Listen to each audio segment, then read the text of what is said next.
Hello guys, কেমন আছো সবাই? আশা করি সবাই খুব ভালো আছো। র্যান্ডম অ্যানিমেশনে আমরা খুবই সিরিয়াস একটা সিনেমা আজকে এক্সপ্লেন করতে চলেছি, বাট এই সিরিয়াস সিনেমাটি আমি র্যান্ডম অ্যানিমেশন আসলে দিতে চাইনি। পরে একটা চিন্তা করে এই সিনেমাটি এই চ্যানেলেই দিলাম। এটার কারণ হচ্ছে আমাদের যে ইয়াং জেনারেশন রয়েছে বা র্যান্ডম অ্যানিমেশনে অনেক ইয়ং বা অনেক বাচ্চা ছেলেরা রয়েছে যাদের এই সিনেমাটি দেখা উচিত। সিনেমাটা যদিও বড়দের, তবে তারপর এটা দেখা উচিত। সিনেমাটা মূলত একটা সত্য ঘটনার উপর নির্মিত এবং এটা এত কঠিন একটা সত্য ঘটনা যে আমি মনে করি সিনেমাটা দেখার পরে ডিপ্রেশনে চলে গিয়েছি। আর সিনেমাটা কেন দেখেছি এটা আমি সিনেমার লাস্টে বলতে চেয়েছিলাম, বাট সামনে একটু বলি। আমার মনে আছে আমি যখন হাই স্কুলে পড়তাম বা কলেজে পড়তাম বা ইউনিভার্সিটিতে পড়তাম, যখন আমার বয়স কম ছিল, তখন মূলত আমাদের মাথায় খালি সেক্সি ঘুরতো বা এই ধরনের একটা কিছুই ঘুরতো। তবে সৌভাগ্যবশত ওই সময় ফ্রি মিক্সিং ছিল না বা এত সোশ্যাল মিডিয়া ছিল না, যার জন্য ওই ধরনের কোনো ঘটনা আমাদের দ্বারা ঘটেনি। বাট এখনকার যে পোলাপান তারা কিন্তু বেশিরভাগই ফ্রি মিক্সিং করে এবং তারা সোশ্যাল মিডিয়া দেখে বিভিন্নভাবে ইনফ্লুয়েসড হয় এবং তাদের মনে করো যে যৌন উত্তেজনা অনেক বেশি, এবং এই কারণে যেটা হতে পারে তারা যে কোনো সময় একটা অ্যাক্সিডেন্ট ঘটিয়ে ফেলতে পারে। এবং ওই রকম একটা অ্যাক্সিডেন্ট বা রেপের মতো একটা ঘটনা যদি তারা ঘটায়, এর ফলে ওই ভিকটিম পরিবারটি কিরকম সাফার করতে পারে সেই জিনিসটাই বোঝানোর জন্য তোমাদেরকে আমি সিনেমাটা দেখাতে চাচ্ছি। তো যাই হোক, সিনেমাটার নাম হচ্ছে হোপ। রিলিজ পেয়েছিল 2013 সালে। একটা সত্য ঘটনার উপর নির্মিত এই সিনেমাটির IMDb রেট হচ্ছে 10-এ 8.2। তো বাড়তি কোনো কথা না বলে ছোট্ট একটা ব্রেক নিয়ে আমরা, আর ব্রেকটা তুমি স্কিপ করে মূল ভিডিওতে যাও। ডিসক্রিপশনে যাবে, ডিউরেশনে ক্লিক করবে, তারপর মূল ভিডিওতে চলে যাবে। স্বাগতম প্রিয় বন্ধুরা, তোমরা কি একঘেয়েমিতে ভুগছো? তাহলে মজা পাওয়ার জন্য আজকের বিষয়টি একদম উপযুক্ত তোমাদের জন্য। এখানে তোমরা বিভিন্ন খেলার ফলাফল জানতে পারবে, খেলা সরাসরি দেখতে পারবে এবং ভবিষ্যৎবাণী করার মতো মজার একটি অংশও রয়েছে, যেখানে তুমি অনুমান করতে পারো কোন দল জিতবে, কতটা ব্যবধানে ইত্যাদি। এতে রয়েছে আকর্ষণীয় পুরস্কার জয়ের সুযোগ, বিলাসবহুল গাড়ি, নামি মোবাইল ফোন, কম্পিউটার এবং আরো অনেক কিছু। এটি এমন একটি বিশ্বস্ত জায়গা যেটি PSG এর মতো আন্তর্জাতিক খেলার দলের পৃষ্ঠপোষকতা পেয়েছে, তাই এতে কোনো সন্দেহের সুযোগ নেই। নতুন কিছু খেলার সংযোজন হয়েছে, যেমন দ্রুতগতির চ্যালেঞ্জ খেলা ও মুরগির পথ চলা খেলা, যেখানে সহজেই খেলে আনন্দ নেওয়া যায়। আর হ্যাঁ, যদি তুমি আমাদের প্রচারমূলক সংকেত ব্যবহার করে নিবন্ধন করো, তাহলে পেতে পারো 12,000 টাকা পর্যন্ত পুরস্কার একদম বিনামূল্যে। সঙ্গে থাকবে প্রথম জমাই অর্থের পর বিনামূল্যে ঘূর্ণনের সুযোগও। অর্থ গ্রহণ ও প্রেরণ করা যাবে খুব সহজভাবে, নগদ, বিকাশ, রকেট, ব্যাংক হিসাব সহ আরো অনেক মাধ্যমে। তাই আর দেরি না করে উপরে থাকা স্থায়ী মন্তব্যে ক্লিক করো, সেখানে নিবন্ধনের প্রক্রিয়া রয়েছে। শুধু আমাদের প্রচার সংকেতটি ব্যবহার করলেই তুমি বোনাস পেয়ে যেতে পারো। তো আমরা ব্রেক শেষে মূল ভিডিওতে আসলাম। সিনেমার শুরুতে আমাদের একটা ছোট্ট দোকান দেখানো হয়, যার উপরে একটা বাড়ি রয়েছে। মানে এরকম থাকে না বাড়ির মধ্যে দোকান, সেরকম। আর ওই বাড়িতে আমরা মাহি নামের একটা মহিলাকে দেখি যে নিচের ওই দোকানটা চালায়। আর মাহি কোথাও যাওয়ার জন্য রেডি হচ্ছিল, কিন্তু সে যখন টাইট ওয়েস্টার্ন ড্রেস পরে সেটা তখন তার ফিট হয় না, কারণ বয়সের জন্য একটু মোটা হয়ে গিয়েছে। আর এই কারণে সে অন্য একটা ঢিলা ঢালা ড্রেস পরে বের হয়। আর অন্যদিকে মাহির হাজবেন্ড, যার নাম হচ্ছে ডং, সে একটা ফ্যাক্টরিতে মেকানিক এর কাজ করে। আর ডংকে আমরা তখন ফ্যাক্টরিতে কাজ করতে দেখি। আর এরপর আমরা ডং এর বন্ধুকে দেখি যে ওই ফ্যাক্টরির আবার প্রোডাকশন ইউনিট ম্যানেজার, যার নাম হচ্ছে গোয়াংসিক। আর ওইদিকে আমরা দেখি ডং এর স্ত্রী মাহি তার বান্ধবীদের সাথে লাঞ্চ করতে এসেছে।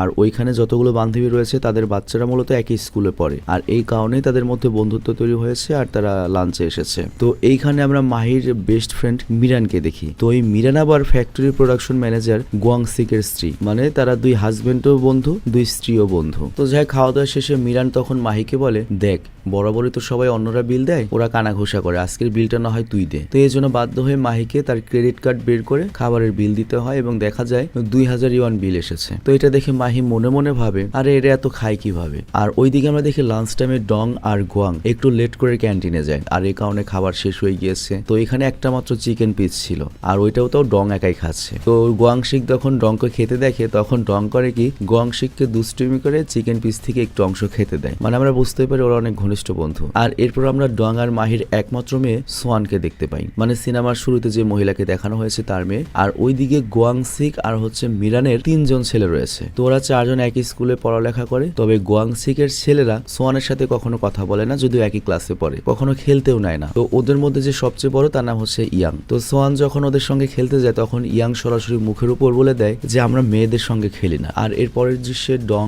মাহি আর তাদের সন্তান সোয়ানকে বাড়িতে দেখা যায়, কিন্তু কেউ কারোর সাথে কথা বলছে না, যে যার কাজে ব্যস্ত হয়ে পড়েছে। যেমন ডং টিভিতে খেলা দেখছে আর মাহি তো সোয়ানের প্রশ্নে শুধু হ্যাঁ বা না বলছে। আর এইদিকে মাহির কাছে মনে হতে থাকে ডং হয়তো আস্তে আস্তে পরিবার থেকে আলাদা হয়ে যাচ্ছে, মানে ওরা সবাই ব্যস্ত। আর এই কারণে মাহি অনেক চিন্তায় পড়ে যায়। আর পরের দিন আমরা দেখতে পাই যে ইয়াং দোকানের বাইরে দাঁড়িয়ে রয়েছে। তো মাহি তখন ইয়াংকে দেখে জিজ্ঞাসা করে, তুমি কি আমার মেয়ের জন্য অপেক্ষা করছো? মানে ওরা তো একই ক্লাসে পড়ে। বাট ইয়াং বলে, আরে আমি কি পাগল হয়েছি কোনো মেয়ের জন্য অপেক্ষা করব? আমার ভাই তোমার দোকানে ঢুকেছে, এই জন্য ওয়েট করছি। তো এই কথা বলে ইয়াং করে কি তার ভাইদেরকে নিয়ে সেখান থেকে চলে যায়। আর তারপর বৃষ্টি শুরু হয় এবং বৃষ্টির শব্দ পেয়ে ডং করে কি বাইরে আসে, কিন্তু সেখানে এক মদখোরের হাত থেকে মদের বোতল পড়ে যায় এবং ডং এর পায়ের কাছে যায়। আর তারপর ডং করে কি বোতলটা তুলে নিয়ে আসার আগেই ওই মদখোর করে কি দোকান থেকে চুরি করে পালিয়ে যায়। তো যাই হোক, এরপর ডং করে কি মদের বোতলটা ডাস্টবিনে ফেলে ছাতা নিয়ে যায় হচ্ছে ফ্যাক্টরিতে কাজে। আর এইদিকে সোয়ান স্কুলে যাওয়ার জন্য রেডি হয়ে ছাতা নিয়ে বের হয়। আর তখনই মাহি করে কি বৃষ্টির কারণে সোয়ানকে স্কুল পর্যন্ত পৌঁছে দিতে চায়। বাট সোয়ান তখন বলে, সবাই তো একাই স্কুলে যাচ্ছে, আমিও একাই স্কুলে যেতে পারবো। তো এই কথা শুনে মাহি বলে, আচ্ছা ঠিক আছে, তার মানে তুমি বড় হয়ে গিয়েছো? সোয়ান বলে, হ্যাঁ মা, আমি বড় হয়ে গিয়েছি, আমি একাই যেতে পারবো। তবে মাহি সোয়ানকে বারবার বলে, তুমি কিন্তু এই বৃষ্টির মধ্যে গলি দিয়ে শর্টকাট দিয়ে যেও না, ঠিক আছে, মেন রোড দিয়ে যাবে। তো সোয়ান করে কি তার মায়ের কথা মতো ছাতা নিয়ে একাই মেন রোড দিয়ে স্কুলের দিকে রওনা হয়। কিন্তু সামনের গলিতে দাঁড়িয়ে থাকা একটা লোক সে সকল বাচ্চাদের স্কুলে যেতে দেখছিল। আর তারপর শেষে লোকটা করে কি সোয়ানকেও স্কুলে যেতে দেখে এবং তখনই খুব জোরে বৃষ্টি নামে। আর বাইরে থাকা সকল বাচ্চারা তখন দৌড়ে স্কুলের ভেতরে চলে যায়। বাট ঠিক তখনই ইয়াং খেয়াল করে গলিতে দাঁড়িয়ে থাকা ওই লোকটা রাস্তায় পড়ে থাকা ঘুড়িটা টেনে গলির দিকে নিয়ে যাচ্ছে। আর এইটা কিন্তু ইয়াং নামের ওই ছেলেটা দেখে, কিন্তু ও সোয়ানের জন্য দাঁড়িয়ে না থেকে স্কুলে চলে যায়। আর সোয়ানও করে কি স্কুল গেটের কাছে চলে আসে, মানে আর 10 বা 15 কদম হাঁটলেই সোয়ানও স্কুলের ভেতরে চলে যাবে। আর তখনই একজন মধ্যবয়স্ক ব্যক্তি সোয়ানের সামনে এসে দাঁড়ায় এবং বলে, আরে আজকে তো বৃষ্টি হচ্ছে, আমি ছাতা আনতে ভুলে গিয়েছি, তুমি কি আমাকে তোমার ছাতাটা দেবে? তো লোকটিকে দেখে সোয়ান তো ভয় পেয়ে যায় এবং আশেপাশে খেয়াল করে দেখে পুরো রাস্তা ফাঁকা, কেউ নেই। তো এই জন্য সোয়ান ভয়ে ভয়ে বলে, আঙ্কেল আমার স্কুলে যেতে দেরি হচ্ছে। তো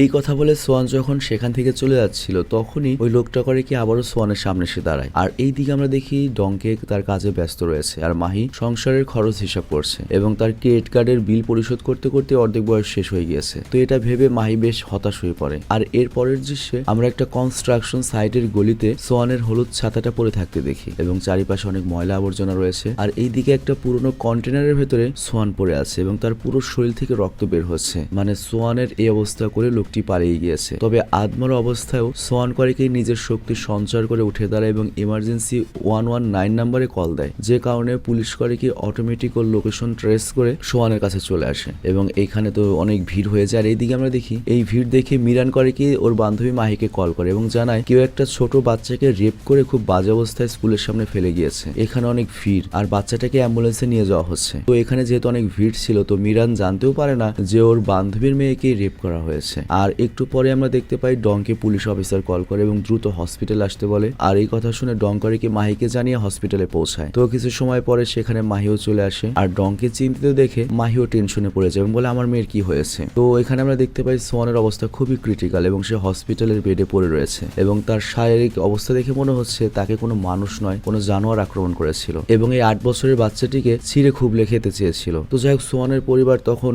রাগ, ঘৃণার কষ্ট অনুভব করে এবং তাদের বেঁচে থাকার ইচ্ছাটাই শেষ হয়ে যায় যখন তারা এটা জানতে পারে যে মাত্র 8 বছরের একটা বাচ্চার সাথে এরকমটা কে করতে পারে। কিন্তু তারপরেও ডং নিজেকে সামলে নিয়ে পুলিশের সঙ্গে কথা বলে আর পুলিশেরা সোয়ানের টেস্ট করতে চায় যাতে ওই জানোয়ার ব্যক্তিকে শনাক্ত করা যায়। তবে ডং তো অনেক ভেঙে পড়েছে। আর মাহি তখন বলে, আমি সোয়ানকে বারবার মেন রোড দিয়ে যেতে বলেছিলাম যাতে ও সেফ থাকে, কিন্তু এই ঘটনা তো মেন রোডেই ঘটেছে। তো আমি যদি ওকে মেন রোড দিয়ে যেতে না বলতাম তাহলে হয়তো ওই শর্টকাট দিয়ে স্কুলে গেলে ওর সাথে এটা হতো না। তো এই কথা বলেই মাহি ফুপিয়ে ফুপিয়ে কান্না করতে থাকে, কিন্তু ডং নিজেকে কন্ট্রোল করে বসে থাকে। আর তখনই একজন নার্স এসে বলে যে আপনাদের মধ্যে যে কোনো একজনকে ভেতরে যেতে হবে। তো এরপর ডং করে কি ভেতরে যায় এবং দেখতে পায় বেশ কয়েকজন বিশেষজ্ঞ ডক্টর সোয়ানের চিকিৎসা করছে। তো ডক্টর এখানে এসে এমন একটা কথা বলে, ভাই আমি এটা শোনার পরে মনে করো আমি ট্রমায় ছিলাম। তো ডক্টর এসে ডংকে বলে আপনার মেয়ের রিপ্রোডাক্টিভ সিস্টেম মানে আমি কি বোঝাবো, বাচ্চা জন্ম দেওয়ার যে জায়গা সেটা পুরোপুরি ড্যামেজ হয়ে গিয়েছে, ধ্বংস হয়ে গিয়েছে। এখন ওর অর্গান বের করে নেওয়া ছাড়া বা জরায়ু টাইপের কোনো কিছু বের করে নেওয়া ছাড়া কোনো উপায় নেই। আর শুধুমাত্র তাই না, সোয়ানের যে অ্যানাস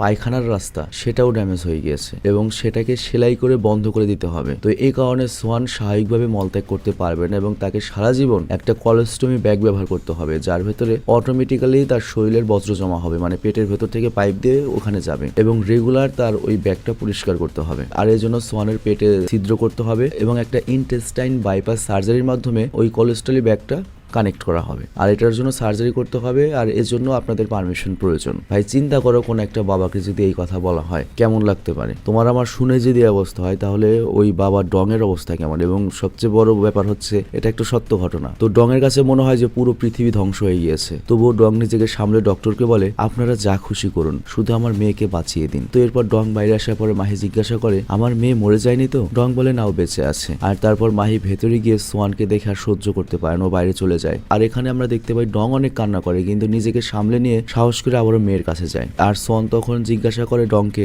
মা কোথায়? ডং বলে শোনা, এখানে তো যে কোনো একজন থাকতে পারবে, এই কারণে আমি তোমার কাছে আছি, কাল তোমার মা থাকবে। তো এখানে আমরা দেখতে পাই সোয়ান ঠিক মতো কথা বলতে পারছে না, তবে তারপরও সে তার বাবাকে বলে আমার জন্য তোমার অফিসটা মিস করতে হয়েছে তাই না বাবা? আর মা তো দোকানও মনে হয় খুলতে পারেনি। আসলে আমি তোমাদের বিরক্ত করতে চাইনি বলেই ইমার্জেন্সি 119 নম্বরে কল দিয়েছিলাম। তো মেয়ের এই কথা শুনে ডং বাকরুদ্ধ হয়ে যায়, তবে তারপরও সে তার মেয়েকে বলে তুমি ঠিকই করেছো মা, তুমি অনেক স্মার্ট। এরপর সোয়ান তার বাবাকে বলে ওই লোকটা আমাকে খুব বাজে জায়গায় নিয়ে গিয়েছে, লোকটার কাঁধে ময়লার ব্যাগ ছিল, সে অনেক বেশি খারাপ ছিল, আমার সাথে অনেক খারাপ কাজ করেছে বাবা, সে একটা গুন্ডা, খারাপ লোক, তবে তার চেহারা আমার খুব ভালো মতো মনে রয়েছে, আমি তাকে চিনতে পারবো, তুমি ওকে ধরে কঠিন শাস্তি দেবে বাবা, আর এরকম লোকরা কেন রাস্তায় ঘোরে? তো এইসব বলে সোয়ান বিড়বিড় করতে থাকে আপন মনে। আর তারপর সোয়ান বলে বাবা আমি টয়লেট করব, কিন্তু আমি তো টয়লেট কন্ট্রোল করতে পারছি না। তো বুঝতেই পারছো মানে আমাদের যে মলদার রয়েছে সেটা তো ওর নেই, মানে ওর টয়লেট চাপলে অটোমেটিক্যালি সেটা মনে করো ব্যাগে স্থানান্তরিত হয়ে যাচ্ছে পাইপ দিয়ে। তো এই জন্য করে কি কান্না করতে থাকে। আর এইগুলো দৃশ্য দেখে ডং মনে করো ভিতরে জ্বলতে থাকে এবং ওর হাত পা ঠান্ডা হয়ে যায় এবং ডং কান্না করতে করতে বাইরে চলে যায়। আর এরপর ডং পুলিশ স্টেশনে যায় এবং সেখান থেকে জানতে পারে সোয়ানের নখ থেকে চামড়ার অংশ এবং ডিএনএ ম্যাচ করে অপরাধীকে শনাক্ত করা গিয়েছে, কিন্তু সোয়ান কি অপরাধীকে দেখে চিনতে পারবে? তো এরপর ডং হসপিটালে গিয়ে মাহিকে এই কথা বলে, আর তখন মাহি চিৎকার করে বলে তুমি এত নির্দয়ী কিভাবে হতে পারো? আমার মেয়ে নরক থেকে ফিরে এসেছে, সে সবকিছু ভুলতে চাইছে, আর তুমি ওই নিকৃষ্ট লোকের চেহারা দেখিয়ে আমার মেয়েকে আবার নরকে পাঠাতে চাও? বাট তখন এখানে একটা মেয়ে পুলিশ অফিসার ছিল যার নাম হচ্ছে সুকি, সে জাংশুক নামের একজন মনোরোগ্য বিশেষজ্ঞের কথা বলে যে এই ধরনের ট্রমা থেকে মানুষকে বের হতে সাহায্য করে। এবং ওই পুলিশ অফিসার সুকি আরো জানায় জাংশুকের কাউন্সিলিং এর মাধ্যমে আপনাদের মেয়ে সোয়ান হয়তো এই ট্রমা থেকে বেরোতে পারবে এবং স্বাভাবিক জীবন আসতে পারবে। বাট মাহি এইসব কথা শুনে চিৎকার করে বলে আমার মেয়ে কোনো রকমের মনোরোগ্য বিশেষজ্ঞের সাথে কথা বলবে না, মানে বুঝতেই পারছো মানসিক অবস্থা খুব খারাপ। তো সুকি এরপর ডংকে বলে আমি মনোরোগ বিশেষজ্ঞ জাংশুকের সাথে কথা বলেছি এবং সে বলেছে আপনি সোয়ানের যে ফেভারিট জিনিসগুলো রয়েছে সেগুলো নিয়ে তার কাছে যাবেন, ওগুলো জাংশুক দেখতে চেয়েছে, মানে মনোরোগ বিশেষজ্ঞ। তো এরপর ডং করে কি বাসায় যায় এবং সোয়ানের আঁকার ড্রয়িং পেইন্ট গুলো দেখতে থাকে এবং এখানে সোয়ান ফ্যামিলি এবং তার ফেভারিট কার্টুন পেইন্ট করেছে। তো ডং সবকিছু করে তুলে নেয়, আর তারপর জাংশুক করে ওই পেইন্টিং গুলো নিয়ে সোয়ানের সঙ্গে দেখা করে সরাসরি এবং জিজ্ঞাসা করে তুমি কি আমার সঙ্গে কথা বলতে পারবে? সোয়ান বলে না। আর তখন জাংশুক মানে ওই মনোরোগ বিশেষজ্ঞ বলে ঠিক আছে কোনো ব্যাপার না, তুমি জাস্ট আমার সাথে হ্যাঁ বা না বলে কি মাথা নাড়িয়ে কথা বলতে পারবে? তো সোয়ান বলে হ্যাঁ। তো এরপর জাংশুক জিজ্ঞাসা করে আমি কি দেখতে অনেক সুন্দরী? সোয়ান মাথা নাড়িয়ে বলে না। আর তারপর জাংশুক করে কি ঘুরে পুলিশের ক্যামেরার দিকে তাকিয়ে বলে এই বাচ্চার ব্রেইন পুরো নর্মাল রয়েছে এবং কনসিয়াস রয়েছে, তো ও খুব ভালো করে বুঝতে পারছে আমি সুন্দরী না, তার মানে ওর ব্রেন ঠিক আছে। তো এরপর ওই মনোরোগ বিশেষজ্ঞ জিজ্ঞাসা করে ঠিক আছে মা, ওই দিন বৃষ্টির মধ্যে তোমার সাথে যে লোকটি খারাপ আচরণ করেছে তাকে কি দেখলে তুমি চিনতে পারবে? সোয়ান মাথা নাড়িয়ে হ্যাঁ বলে। আর তারপর সোয়ানকে এক এক করে অনেকগুলো লোকের ছবি দেখানো হয় এবং সেখান থেকে সোয়ান করে কি আসল অপরাধীকে চিনে ফেলে। আর এরপর সকল ছবিগুলো পাশাপাশি একসাথে রেখে সে সোয়ানকে দেখায়, আর তখন সোয়ান লোকটিকে চিনতে পারে। আর সোয়ানের জবানবন্দি পেয়ে পুলিশ অপরাধীকে গ্রেপ্তার করতে চলে যায়। আর এদিকে ওই মনোরোগ বিশেষজ্ঞ জাংশুক ডংকে তার ভিজিটিং কার্ড দিয়ে বলে আপনাদের দুজন এবং মানে সোয়ানের বাবা মা এবং সোয়ানের যদি আমার প্রয়োজন হয় আমাকে কল করবেন। কিন্তু এখানে মাহি পুরো খেপে গিয়েছে, সে কারো সাহায্য নিতে চায় না, মনে করো খুব খারাপ ব্যবহার করে। আর ওইদিকে আমরা দেখি পুলিশ ফোর্স ওই লোকটির বাড়িতে গিয়ে নক করে এবং বলে আমরা ময়লা নিতে এসেছি। তো এরপর লোকটা যখন জানালা খোলে সে দেখতে পায় পুলিশ তাকে গ্রেপ্তার করতে এসেছে, আর পুলিশ নগদ তাকে ধরে ফেলে। আর তারপর পুলিশ ডংকে কল করে জানায়। তো এটা জানার পরে ডং দ্রুত পুলিশ স্টেশনে চলে যায়, আর সেখানে মিডিয়ার সাংবাদিকদের অনেক ভিড় জমে গিয়েছে। তো তখন পুলিশ অফিসার যখন ডংকে দেখে তখন বলে আরে আপনি এখানে এসেছেন কেন? এই সাংবাদিকরা তো আপনাকে নিয়ে নিউজ বানাবে, আপনাদের জীবন হেল করে ফেলবে। তো দ্রুত পুলিশ করে কি ডংকে নিয়ে ভেতরে ঢোকে। বাট ততক্ষণে মিডিয়া তো যথেষ্ট করে ফেলেছে, জিজ্ঞাসা করে আপনি কি মেয়েটির বাবা? মানে এখানে মেয়েটার কোনো দাম নেই, ওদের লাগবে নিউজ এবং টিআরপি। তো ডং কোনো মতে সেখান থেকে বের হয়ে চলে যায়। তবে নিউজ চ্যানেল এই ঘটনাটি ফলাভাবে প্রকাশ করে, এমনকি হসপিটালও দেখানো হয়। আর সবচেয়ে বড় কথা হচ্ছে তারা এখন ওই বাচ্চা মেয়েটিকেও দেখাতে চায়। তো যাই হোক, এই নিউজ যখন গোয়াংশিক দেখে, মানে ডং এর বন্ধু, সে ডংকে কল দেয় এবং বলে তোর মেয়ের এই অবস্থা, আমি জানতামই না যে সোয়ানের এই অবস্থা হয়েছে। তোর যদি হসপিটালের চিকিৎসা বাবদ কোনো খরচের প্রয়োজন হয় তুই চিন্তা না করে আমাকে কিন্তু কল করিস, আর সাহস রাখ, সোয়ান ঠিক হয়ে যাবে। তো এই কথা যখন আবার মিরান শুনতে পায়, ও কান্না করে ফেলে। ও বলে ওই দিন তো আমি মাহিকে কল করেছিলাম, কিন্তু আমি জানতাম না ওইটা আমাদের মেয়ে সোহান। আর এই দিকে মিডিয়ার সাংবাদিকরা যে কোনো ভাবে সোয়ানের বর্তমান কন্ডিশন বা ছবি তুলতে চায়, চিন্তা করো। কিন্তু ডং এইটা ভেবে কষ্ট পাচ্ছে যে তার মেয়ের এমন একটা বাজে অবস্থা, এই সময় সাংবাদিকরা ছবি তুলতে চায়, তাদের টিআরপি বাড়াতে চায়। তো ডং তার মেয়েকে মিডিয়ার হাত থেকে বাঁচাতে ওখান থেকে সরানোর চিন্তা ভাবনা করে অন্য কেবিনে শিফট করবে। কিন্তু সাংবাদিকরা তো ভেতরে ঢুকে মনে করো পাগলের মতো খুঁজছে, মনে হচ্ছে যে ডং এই সন্ত্রাসী, মনে হচ্ছে ডংরাই অপরাধী, মানে ওই মেয়েটাই অপরাধী। তো সাংবাদিকরা যখন জানতে পারে তখন সোয়ানের পিছু নাই, মানে ছবি তুলবেই। তো এই জন্য ডং বাধ্য হয়ে সোয়ানকে নিয়ে আর সাথে সকল মেডিকেল ইকুইপমেন্ট নিয়ে সাংবাদিকের হাত থেকে মেয়েকে বাঁচাতে সিঁড়ি বেয়ে উপর উঠে যায়। আর নিচে মাহি চিৎকার করে সাংবাদিকদের আটকায় যে আমার মেয়ের ছবি তুলবে না, প্লিজ, ওর জীবনটা নষ্ট করে না, ওকে ছেড়ে দাও। কিন্তু ওই দিকে দৌড়াদৌড়ির কারণে সোয়ানের সাথে থাকা যে ওই যে কলোস্টমি ব্যাগ যেটা দিয়ে পায়খানা বের হয় সেইটা খুলে যায়। আর তখন সোয়ান কান্না করতে করতে বাবাকে জিজ্ঞাসা করে আমি কি কোনো ভুল করেছি বাবা, যার জন্য আমাকে সবার কাছ থেকে আড়াল করছো? ডং বলে না মা, এমন কিছু না, সবকিছু ঠিক হয়ে যাবে। তো এই কথা বলে ডং করে কি পায়খানা পরিষ্কার করা শুরু করে। বাট সোয়ান তখন কান্না করে বলে বাবা অনেক গন্ধ আসছে, আমি মনে হয় আমার জামা কাপড় নষ্ট করে ফেলেছি না, প্লিজ আমাকে গোসল করাও। তো ডং এরকম একটা পরিস্থিতিতে বুঝতেই পারছো। ডং করে কি সোয়ানের হসপিটালের গাউন খুলতে যায় যাতে ভালো জামা পরাতে পারে, আর মাহি যায় ডক্টরকে ডাকার জন্য। কিন্তু তখনই ডক্টর ডাকতে গিয়ে মাহি জ্ঞান হারিয়ে ফেলে। সিচুয়েশনটা বুঝো ওই ফ্যামিলির। আর এইদিকে ডং তখন সোয়ানকে বলে তুমি কান্না করো না সোয়ান, আমি তোমার হাত পা পরিষ্কার করে দেবো, নতুন জামা পরিয়ে দেবো। কিন্তু ডং যখন পা পরিষ্কার করে দিতে চায় তখনই সোয়ান বলে না না, আমাকে ছুঁয়ো না, আমাকে ছেড়ে দাও, আমাকে ছেড়ে দাও। তো ডং সাথে সাথে মেয়ের শরীর থেকে হাত সরিয়ে নেয় এবং আড়ালে গিয়ে থম ধরে দাঁড়িয়ে থাকে এবং ভাবতে থাকে ওই নিকৃষ্ট লোকটি আমার মেয়ের সাথে যখন অত্যাচার করতে গিয়েছিল তখন আমার মেয়ে হয়তো এরকমই ছটফট করেছে, আর এখন আমার মেয়ে আমাকে ওই জানোয়ার ভাবছে। তো এগুলো ভাবতে ওর মাথা গরম হয়ে যায়, রক্ত টকবক করতে থাকে। আর ওই দিকে সোয়ান তো কান্না করার শক্তিও পাচ্ছে না, ও কোনো কথাও বলতে পারছে না। আর তখন ডং করে কি মেয়ের কাছ থেকে কিছুটা দূরে সরে দাঁড়ায়। আর ওই মুহূর্তে নার্স এসে ডংকে বলে স্যার আপনি বাইরে যান, আমরা বাচ্চাটাকে পরিষ্কার করাচ্ছি। আর ওইদিকে মাহিকেও হসপিটালে অ্যাডমিট করা হয়। আর তারপর ডং জানতে পারে যে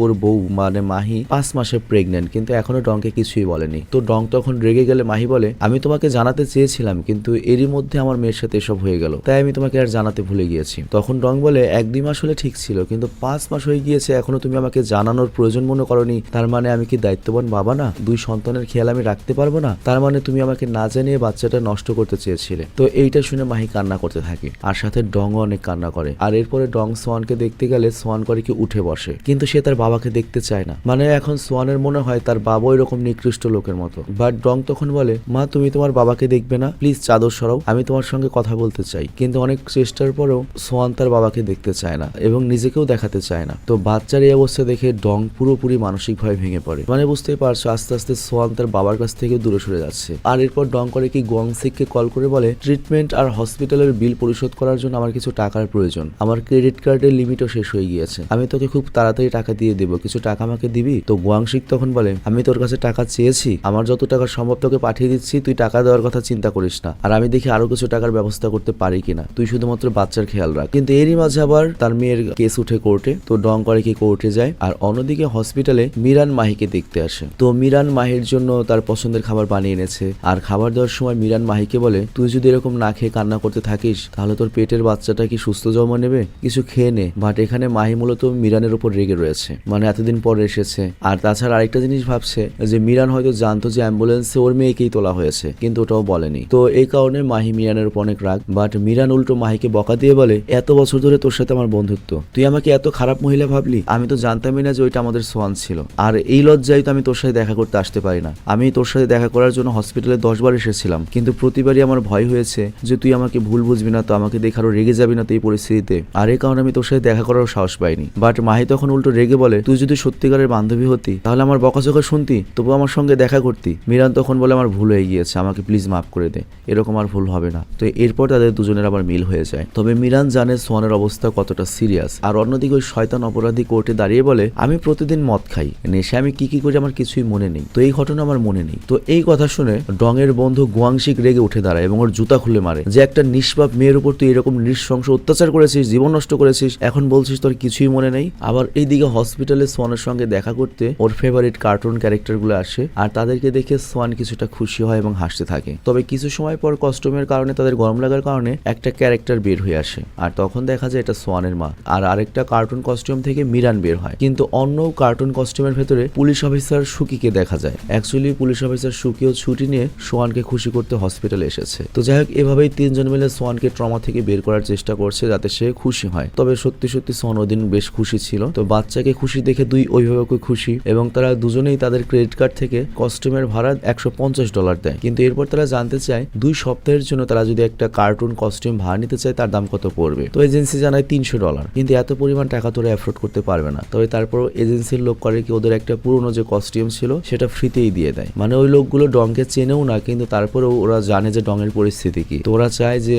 সোয়ান খুশি থাকুক, সুস্থ হোক। আর এইদিকে মনোরোগ বিশেষজ্ঞ জাংশুক মাহিকে বলে, দেখো আমার মেয়ের বয়স যখন 18 বছর ছিল, একটা নরপিশাচ তাকে রেপ করেছিল, আর আমার মেয়ে তখন শারীরিক আর মানসিক যন্ত্রণা সহ্য করতে না পেরে আত্মহত্যা করেছিল, আর ওকে ছাড়া আমার জীবনে কোনো মূল্যই ছিল না। তো আমিও সুইসাইড করার জন্য গাড়ি জোরে চালিয়ে একটা গাড়ির সাথে অ্যাক্সিডেন্ট করে দেই, এবং এরপর একটা লেকের মধ্যে পড়ে যাই। কেউ আমাকে বাঁচিয়ে তোলে, কিন্তু এতে আমি 2 পা হারিয়ে ফেলি। আর তারপরে আমি সিদ্ধান্ত নিলাম যে আমার লাইফের যেহেতু আর কোনো লক্ষ্য নেই, বেঁচে থাকার কোনো উদ্দেশ্য নেই, তো আমি একটা উদ্দেশ্য বানাবো, সেটা হচ্ছে খারাপ সময়ে মানুষকে হেল্প করা। তো এই কারণে আমি সাইকোলজি নিয়ে পড়াশোনা শুরু করি এবং একজন মনোরোগ বিশেষজ্ঞ হই, যাতে আমি এই ধরনের যে মানুষগুলো রয়েছে তাদেরকে স্বাভাবিক জীবন আনতে পারি। আর অন্যদিকে ডং করে কি, কার্টুন কস্টিউম পরে সোয়ানের কাছে যায় এবং কথা বলার চেষ্টা করে। তবে সোয়ান বুঝতে পারে না এটার বাবা। তো যাই হোক, সেও কার্টুন মনে করে খেলে। আর মনোরোগ বিশেষজ্ঞ আস্তে আস্তে সোয়ানের মানসিক অবস্থা নর্মাল করার চেষ্টা করে। সে সোয়ানের সাথে বিভিন্ন গেম খেলে। আর এরপর মনোরোগ বিশেষজ্ঞ সোয়ানকে জিজ্ঞাসা করে, তুমি এই রুমের বাইরে যাও না কেন? সোয়ান বলে, সবাই আমাকে দেখে বাজে কথা বলবে না, আমার তো অনেক লজ্জা লাগবে, খারাপ লাগবে।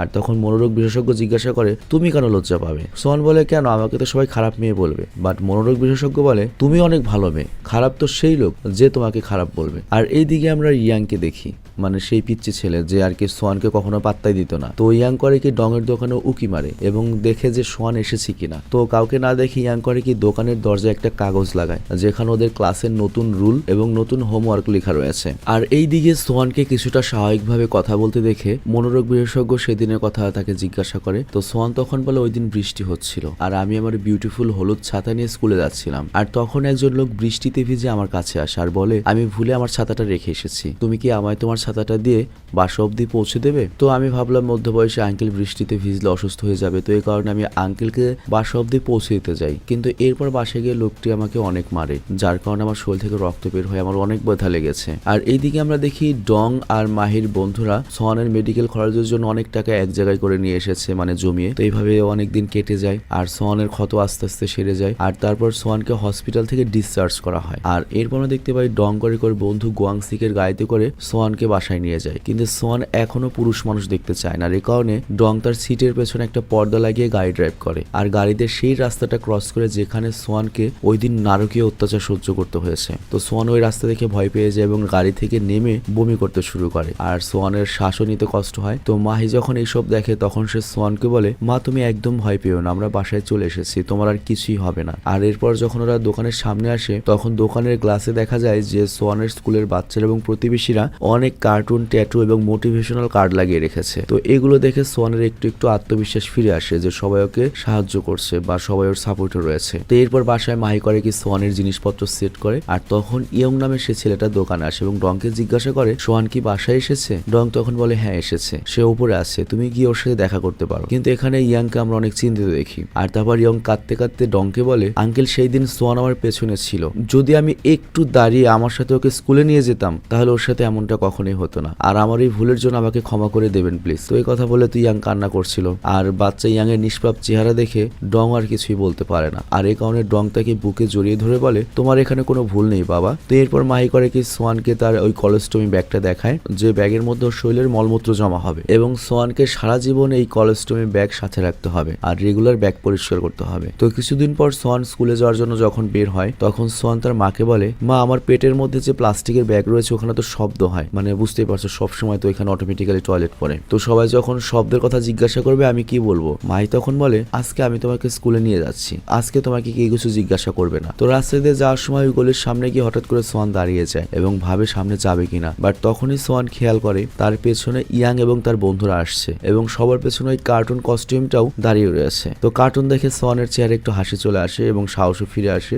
আর তারপর সোয়ান সেই গলি ক্রস করে স্কুলে যায়। আর এইদিকে আমরা দেখি সোয়ানের বাবা সেই কার্টুন কস্টিউম পরে স্কুলে গিয়ে সোয়ানের ক্লাস টিচারকে বলে যে আমার মেয়ে পুরুষদেরকে দেখলে ভয় পায়, তো এই কারণে প্লিজ আমার মেয়ের ক্লাসের টিচার কি বদলে মেয়ে রাখবেন। তো এটা শুনে প্রিন্সিপাল বলে কোনো সমস্যা নেই, আপনার মেয়ে আমাদেরও মেয়ে, আমরা সর্বোচ্চ চেষ্টা করবো ওর যেভাবে ভালো থাকে সর্বোচ্চ খেয়াল রাখবো। আর পরের দৃশ্যে দেখা যায় মাহি আর ডং ভাবতে থাকে যে সোয়ানের যে কলেস্টমি ব্যাগে শব্দ হয় এটা কি করবে। তো অনেক চিন্তা ভাবনা করে তারা একটা উপায় খুঁজে পায়। তো তারা করে কি সোয়ানের ব্যাগে কিছু টফি আর চকলেট রাখে। তো সকালে সোয়ান যখন ব্যাগ খুলে তখন সে অনেক পছন্দ করে, আর তারপর সোয়ান সেই ব্যাগ স্কুলে নিয়ে যায়। আর এদিকে ইয়াং মাহিকে বলে আন্টি আজকে আমি সোয়ানকে স্কুলে নিয়ে যাব, আর ও যদি আমার চেহারা দেখতে না চায় সমস্যা নেই, আমি ওর পেছনে পেছনে যাবো এবং সেফলি স্কুলে নিয়ে যাব। সোয়ান তখন বলে না আমি ভয় পাই না, আমি একাই যেতে পারবো। কিন্তু মাহি করে কি বুঝিয়ে সুঝিয়ে ইয়াং এর সাথেই পাঠায়। আর এইদিকে ডং করে কি লাঞ্চের সময় ফ্যাক্টরি থেকে পারমিশন নিয়ে সোয়ানের স্কুলে যায় এবং ওই কার্টুন কস্টিউম পরে খেলার মাঠে ডান্স করে। আর এটা দেখে সোয়ান অনেক খুশি হয়। আর স্কুল ছুটির পরে সোয়ান যখন বাসায় ফিরছিল তখন ইয়াং আর তার বন্ধুরা জিজ্ঞাসা করে তোমার ব্যাগের ভেতর থেকে প্লাস্টিকের শব্দ কেন আসছে। তো সোয়ান তখন তার ব্যাগ খুলে করে কি ব্যাগ থেকে